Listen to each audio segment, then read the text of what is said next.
কবি নই, তবু আজ কবিতা লিখতে ইচ্ছে হয় ফিলিস্তিনকে নিয়ে।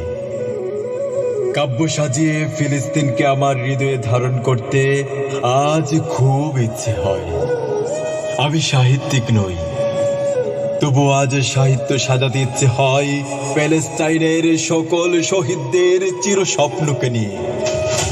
আমি গল্পকার নই, তবু ফিলিস্তিনের নিত্যদিনের ঘটনা প্রবাহকে আগামী প্রজন্মের জন্য প্রেরণা আর জিহাদের গল্পে সাজাতে ইচ্ছে হয়, যেন আগামীর পৃথিবী জানতে পারে ইসরায়েল নামক হিংস্র জানোয়ারগুলো বনের জানোয়ারকেও হার মানিয়েছিল। আমি গীতিকার নই, কিন্তু আজ ফিলিস্তিনের সাহসী যোদ্ধাদের জন্য রণসঙ্গীত লিখতে বড় ইচ্ছে হয়।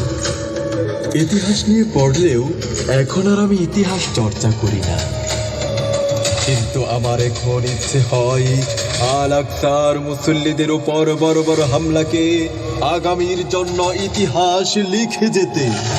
ওহে বিশ্ববাসী, জেনে রেখো, বাবার হাতে রক্তাক্ত শিশুর কফিন, শহীদ বাবার কফিনের মিছিলে আহত শিশুর ছুটে চলা, এ যেন এক নির্মম পৃথিবীর আগমনী বার্তা।